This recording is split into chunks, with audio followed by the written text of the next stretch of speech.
Anemia. Hey, anemia. Check it out. An is a prefix meaning none or without. Emia, suffix meaning blood. Think about it. Technically, anemia means no blood. Does that seem a little weird to you? Seems a little weird to me. What do you guys think? Weird? Totally weird. Okay. We have consensus. Very strange term, bit of a misnomer. Anemia, no blood. Actually, anemia refers to a collection of red blood cell disorders, meaning a reduced amount of either the number of erythrocytes, the quantity of hemoglobin inside of an erythrocyte, or the percentage of blood volume that basically is red blood cells. And that term is called hematocrit. That's something worth adding into your vocabulary. So there's lots of different ways to be anemic, right? Whenever you have a patient in the hospital and you hear that person has anemia, I want you to instantly think to yourself, why? What's going on? Because the pathophysiology underpinning that is going to help you figure out what to do as a nurse and how to work with that patient. So I've always loved this chart. I can't even remember where I got this chart, but I like how it kind of separates anemias into how blood was either lost or wasn't produced properly or something like that. So if you look across the top of this little picture, anemia can be caused by perhaps a loss of nutrients. Maybe your patient's just not eating enough iron, vitamin B12. Hey, maybe their kidney is the problem. Remember from A&P, kidneys produce erythropoietin. Not only does kidneys make pee, kidneys are also endocrine organs. They make erythropoietin. Erythropoietin goes to the bone marrow to stimulate erythropoiesis. You got kidney disease? Hey, maybe you're not making enough erythropoietin to stimulate red blood cell production. What if it's an iron problem in terms of iron storage? Iron is stored in the liver. Maybe you're eating enough, but maybe your liver can't store what it needs. Maybe there's an iron distribution or storage issue, all right? So those kind of fall into the category of conditions whereby the right building blocks for red blood cells are not present. What happens if your patient has anemia due to blood loss? Trauma, all right? So you got the little picture of the person on the stretcher. They had a traumatic accident, blood loss related anemia. Totally makes sense, right? It's intuitive. Did you know, though, that most blood loss related anemias are actually hidden? And the medical term for that is occult. So when you're working with patients and you hear the term occult blood loss, the most common place to secretly or hide blood and blood loss is in the guts, having a GI bleed, which we will review as well in gastroenterology. Down at the bottom of this slide, it talks about increased red blood cell destruction. And the first term there is hemolysis. That term means lysing or splitting or cutting or destruction of the erythrocyte. You might be wondering to yourself, why would we hemolyze red blood cells? Got to remember from A&P that red blood cells only live 3 to 4 months. So they're always being recycled by your spleen. That's a normal thing. So think in your mind, okay, what if the recycling program in my patient's spleen is recycling blood cells too fast? What if it's speeding things up? Or what if the red blood cells are erroneously recognized by the spleen as faulty and the spleen is lysing them? Such a case occurs in something called sickle cell anemia, where the spleen recognizes red blood cells and says, whoa, wrong shape. A hemolytic anemia occurs. Fatigue, weakness, and paleness or pallor will be the most common clinical presentation that you will note. And that's common to all of the anemias. In pathophysiology, we discussed each one individually, but collectively, if you're not able to deliver oxygen by way of a red blood cell to tissue, man, you're tired. People can also be yellow, and that happens because the bilirubin that makes up red blood cells, when they are, especially if they are lysed, can build up in the body faster than the liver can take it out of the blood.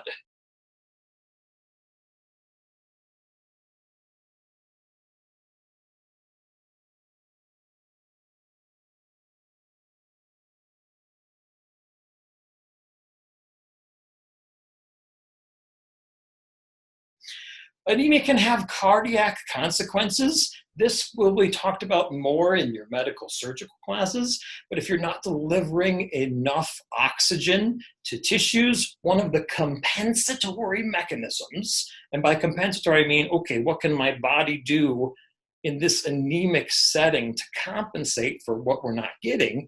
One of the compensatory mechanisms is just to increase the heart rate and send more blood up to the lungs.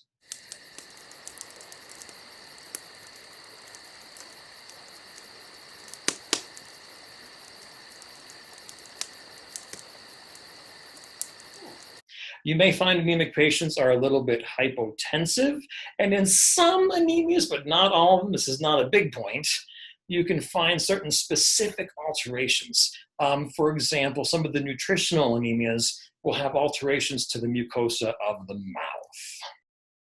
Iron deficiency anemia. What do I need to say about iron deficiency anemia? The name says it all, right? All right, so the thing to know about iron deficiency anemia is there really isn't that much to say. It's the most common form of anemia, well, one of the most common forms of anemia. It's relatively easy to treat, and don't you love it when you can figure out a treatment just by the name of the disease? And you need to consider it in people who have blood loss. So, for example, some of you probably know a woman or women who have menorrhagia, what's considered to be excessive menstrual cycles, so much so that the loss of blood has caused iron depletion in their bodies, and they take oral iron supplements because of it. It's not the only reason for having iron deficiency anemia, but if you have a patient who is anemic and you're concerned about iron deficiency anemia, one of the questions to ask is about their period, their monthly periods.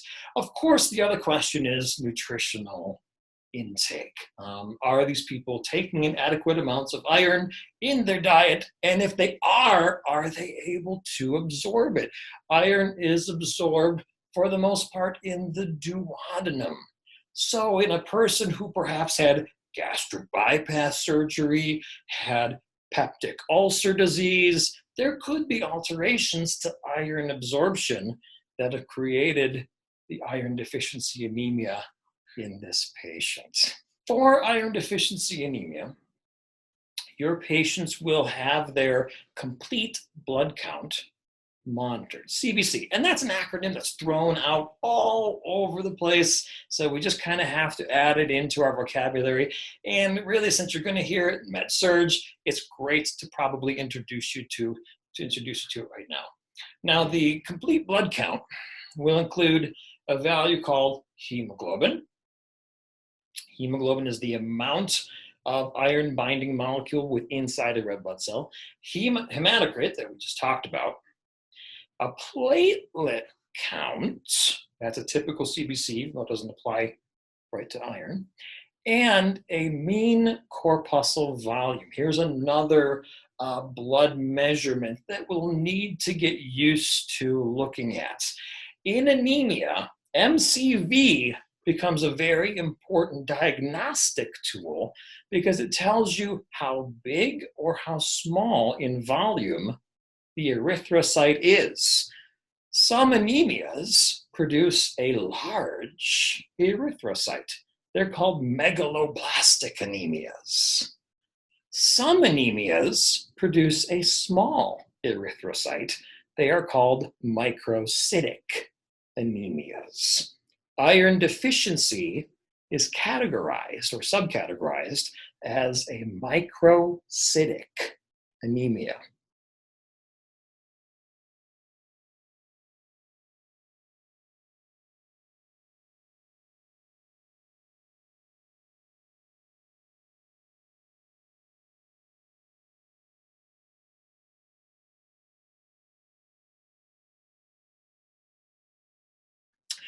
One of the other things you might see in an anemia workup is a measurement of blood reticulocytes. All reticulocytes are, it's a fancy schmancy term for red blood cell teenagers. And by teenagers, I mean they're not fully mature, but because there was anemia in the body, the bone marrow said, hey, I need more oxygen carrying capacity in the blood. What can I do? I know. I'll send out the RBC teenagers, the reticulocytes, to help with oxygen delivery. It's another compensatory mechanism. Iron studies are done in iron deficiency anemia. This makes logical sense, right?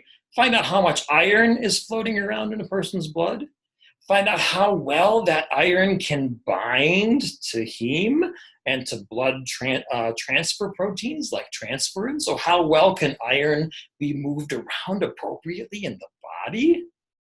How much ferritin there is in a person's body to help store iron. These all fall under the umbrella of what are called iron studies. And it's a common test that you'd see in a patient with iron deficiency anemia. If your patient is worrisome for blood loss, poo can be tested for blood. And the term for that is heme occult, so hidden blood within the stool. Going alongside the gastrointestinal blood loss idea, it's not uncommon to stick a flexible tube either down a person's throat or up there, woohoo, to see if you can visualize, using a fiber optic scope, if you can visualize a site of blood loss. B12 and folic acid or folic acid deficiency. The changes to the mean corpuscle volume are different. In iron, we said a microcytic effect. It's a microcytic anemia. When patients have a B12 or folic acid related anemia, also called a megaloblastic anemia, because a cell, when it's going through the cell cycle, requires B12 and folate to go from G1 into S phase, remember your cell cycle. If there is inadequate amount of those, one or both of those nutrients, the cell sits in G1 longer than it normally would. Therefore, it's growing more than normal. It'll finally get enough folate and B12 to go through DNA synthesis, which is S phase of your cell cycle, but the end result is a megaloblast, a big erythrocytes.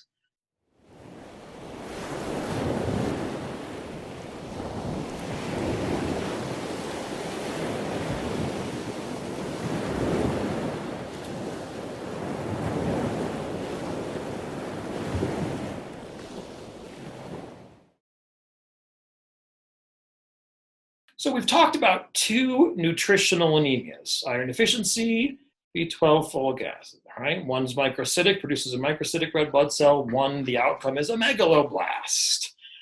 Let's delve a little bit into genetic anemias. The first one is thalassemia, autosomal recessive genetic disorder of inadequate production of normal hemoglobin. Remind yourself that hemoglobin is that carrying protein, basically creates the scaffolding by which heme molecules adhere and O2 can then be carried to blood. So little heme molecules are fine, but the globulin protein, the scaffolding, is incorrect. This can be sensed by the spleen, who audits all the blood cells in the body and can result in splenic recycling and result in a hemolytic basis for the anemia. There's a couple different types of thalassemia: alpha thalassemia, beta thalassemia based on the genetic source. Your patients can be heterozygous or homozygous for their thalassemia. And the difference between heterozygotes and homozygotes has to do with their clinical presentation. So in heterozygotes, they have, one functional allele. Right? Only the first allele is bad and carries a thalassemia trait. The second one is okay. And a lot of times these patients are basically, think of them as carriers. Essentially, their clinical presentation is without much in terms of actual symptoms. It's the homozygotes in which we see clinically devastating effects on RBCs and the anemia that goes along with thalassemia. So this is a life-threatening disease because this is present from birth. Can you think right now of a portion of the human body that does not require blood and blood cells? Okay, there are a few of them, but that's not a big deal. For the most part, your entire body needs blood cells. So when I mentioned physical and mental growth is slowed down or retarded, that is because there's hypoxemia, inadequate O2 delivery to the entire body. This is a devastating illness. The increased hemolysis can cause excessive iron deposition into tissues. The hemolysis can cause the spleen to enlarge into a pathologic degree. It can cause the liver to store, basically to have so much so much iron deposited into it that you get a condition called hemochromatosis. That's pathologic deposition of iron into the liver. I don't spend too much time on treatments, but this one is really cool, so I do want to just bring it to everyone's attention. Gene editing has undergone a revolution in the last decade with the CRISPR-Cas9 editing tool now being probably the most widespread gene editing tool available to researchers and scientists and medical clinicians. Currently, there is a clinical trial underway to investigate the use of a CRISPR-Cas9 gene editing system to try to then utilize this as a treatment for thalassemia, and then essentially giving these people a corrected hemoglobin B gene in their hematopoietic stem cells. That's what HSCs are. This is a little movie that I love to play because I love movies and I love cartoons. And why should I talk about cool stuff and you should hear my voice in this endless monotony if a cool cartoon can kind of describe the same thing? Check it out.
one of the more universal factors of having sickled cells is vaso-occlusion, arterial vaso-occlusion, whereby, as you saw in the movie there, the sickled cells basically occlude or coalesce in the arterial vascular tree and stop blood flow distal to where they are occluding.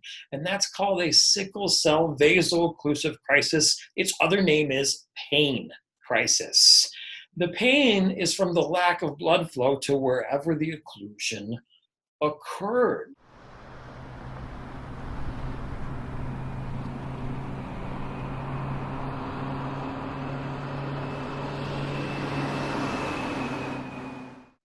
The sickle cell anemia clinical presentation. When it comes to vaso-occlusive crises, think about where that could possibly occur in the arterial vascular tree of the body.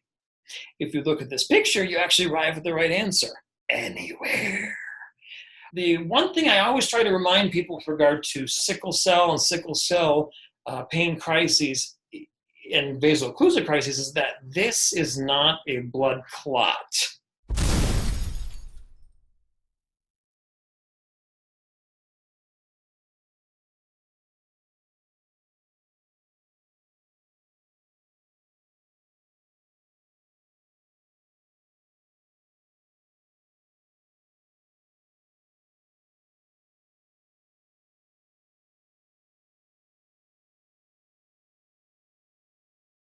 So we've talked about 2 nutritional anemias. We talked about 2 genetic anemias.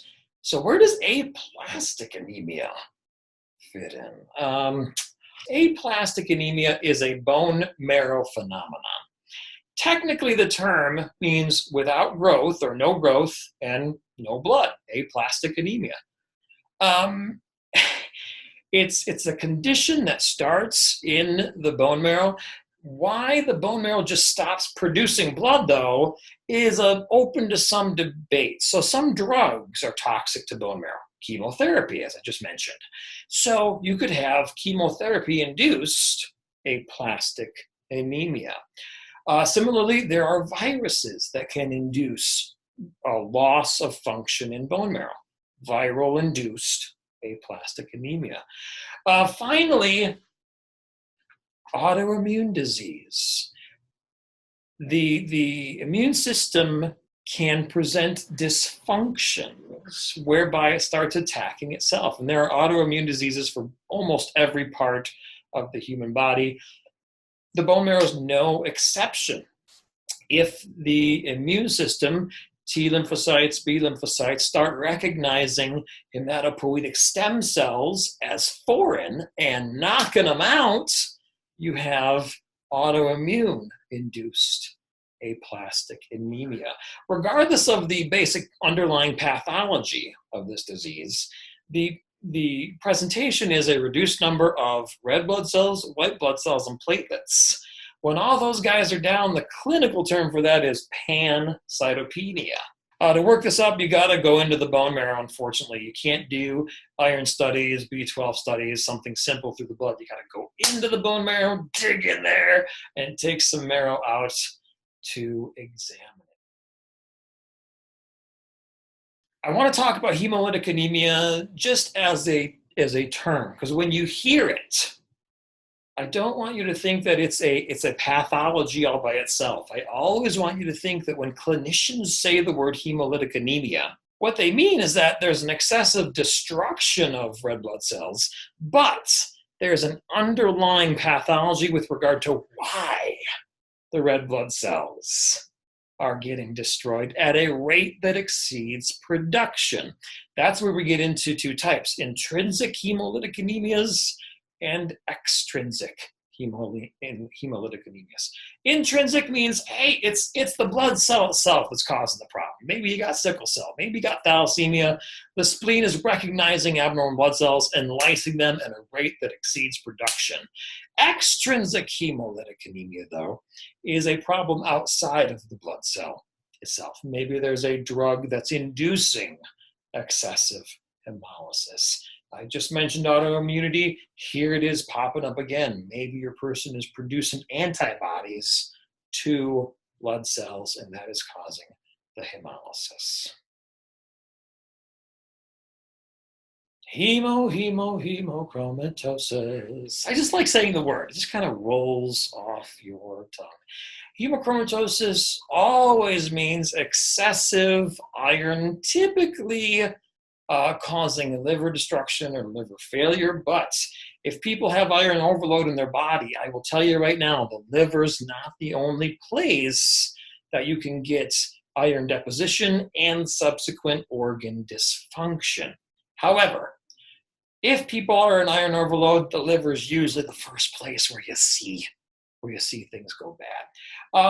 There's two basic pathology of hemochromatosis is excessive iron. You got to think in your brain, why? Why do we have excessive iron?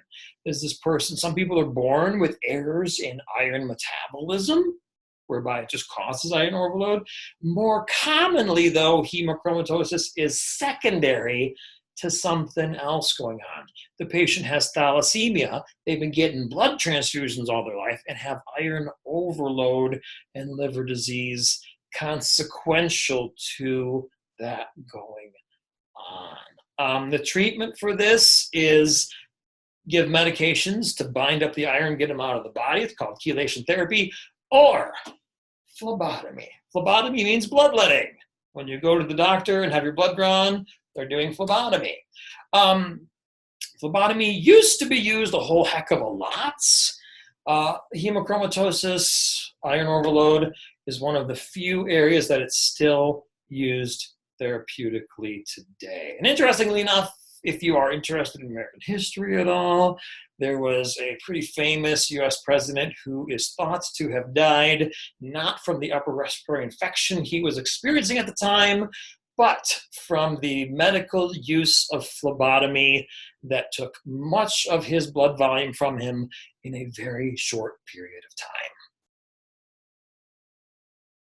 While we're on the subject of blood and blood and blood and blood and blood and phlebotomy, let me just, your book talks about this, but I just want to mention that there are some pathologies, some diseases that blood transfusions can give from one person to another.